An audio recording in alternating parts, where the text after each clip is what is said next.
میں سمجھتا ہوں کہ 100-150 سال کی تاریخ میں اتنا بڑے پیمانے کے اوپر ظلم اور تعدی دنیا نے نہیں دیکھی۔ ہٹلر نے جو کچھ کیا تھا اس کی اطلاعات بعد میں موصول ہوئی تھی کہ وہ چیمبرز میں کیا کیا گیا اور کس طرح سے انسانیت کو قتل کیا گیا، لیکن آج کی موجودہ صورتحال جو ہے بالکل دنیا کے سامنے کھلی ہوئی ہے کہ نہ صرف یہ کہ کچھ ممالک صرف تماشائی بن کے تماشا دیکھ رہے ہیں، بلکہ اسرائیل کی ان تمام مظالم کو دیکھتے ہوئے پھر بھی جو ہے وہ اس کی حمایت اور اسے اسلحہ فراہم کیا جا رہا ہے۔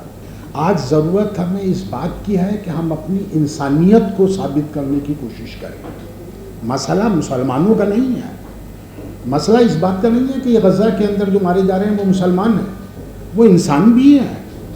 آج ہمیں اپنی انسانیت کا ثبوت فراہم کرنا ہوگا۔ وہ اسرائیل ایک گریٹر اسرائیل کا منصوبہ رکھتا ہے، آج غزہ کے مظلومین ہیں، اس کے بعد دیگر ممالک کے مظلومین اسی فہرست کے اندر شامل ہوں گے۔ جو مناظر غزہ سے آ رہے ہیں ان مناظر کو دیکھنے کے بعد واقعاً روح کانپ اٹھتی ہے کہ انسان جو ہے وہ انسانیت سے اتنا بھی گر سکتا ہے۔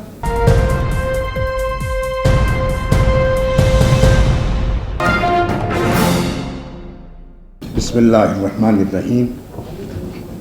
آج غزہ میں جو صورتحال ہے وہ دنیا سے ڈھکی چھپی ہوئی نہیں ہے۔ میں سمجھتا ہوں کہ 100-150 سال کی تاریخ میں اتنا بڑے پیمانے کے اوپر ظلم اور تعدی دنیا نے نہیں دیکھی۔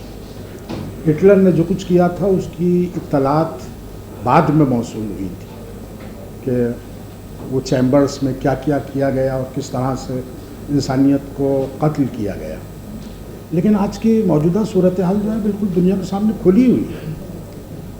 آج کی اس صورتحال میں سب سے بڑا المیہ یہ ہے کہ نہ صرف یہ کہ کچھ ممالک صرف تماشائی بن کے تماشا دیکھ رہے ہیں، بلکہ اسرائیل کی ان تمام مظالم کو دیکھتے ہوئے پھر بھی جو ہے وہ اس کی حمایت اور اسے اسلحہ فراہم کیا جا رہا ہے۔ یہ واقعاً اس المیہ کا دردناک پہلو ہے۔ آج ضرورت ہمیں اس بات کی ہے کہ ہم اپنی انسانیت کو ثابت کرنے کی کوشش کریں۔ مسئلہ مسلمانوں کا نہیں ہے، مسئلہ اس بات کا نہیں ہے کہ یہ غزہ کے اندر جو مارے جا رہے ہیں وہ مسلمان ہیں، وہ انسان بھی ہیں۔ آج ہمیں اپنی انسانیت کا ثبوت فراہم کرنا ہوگا۔ آج ہم اس درد کو محسوس کر پا رہے ہیں یا نہیں کر پا رہے ہیں، یہ ہمیں سب دنیا کے سامنے ثابت کرنا ہوگا۔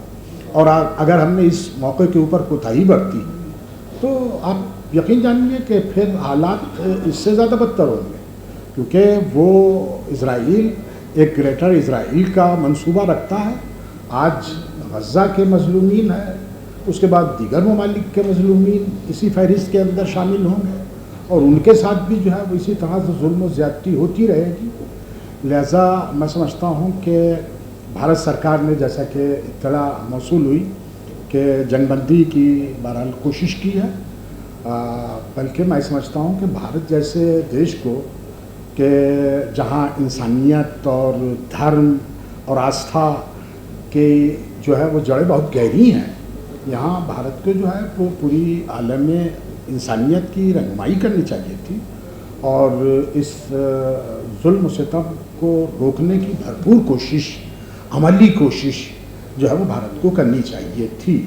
بہرحال اس وقت بھارت نے اس کا سمرتھن کیا ہے جنگ بندی کا، تو ہم اس کا سواگت کرتے ہیں، اور بہرحال یہ دردناک صورتحال جو ہے وہ آپ یقین جانیے کہ انسانیت بہت دن تک برداشت نہیں کرے گی۔ دیکھیے حکومتیں ہیں کہ جو اسرائیل کی حمایت کے اوپر تلی ہوئی ہیں، ورنہ ہر ملک کے اندر اس طرح کی آوازیں ابھری ہیں، اس ظلم و ستم کے خلاف جو ہے وہ لوگ اٹھ کے کھڑے ہوئے ہیں، یہاں تک کہ خود اسرائیل میں کھڑے ہوئے ہیں، اسرائیل میں اس چیزوں کی مذمت کی گئی ہے۔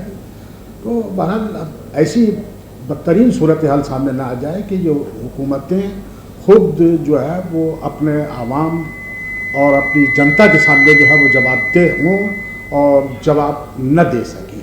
بہرحال اس امید کے ساتھ کہ لوگ ہم سب بھارت کے اندر جتنے بھی ادارے اور انسانیت کے لیے کام کرنے والے ادارے موجود ہیں، وہ اپنے اس فریضے کو سمجھتے ہوئے اس آواز کو جو ہے وہ پرزور طریقے کے اوپر جو ہے وہ ادا کرنے کی کوشش کریں گے تاکہ سوئی ہوئی انسانیت بیدار ہو سکے۔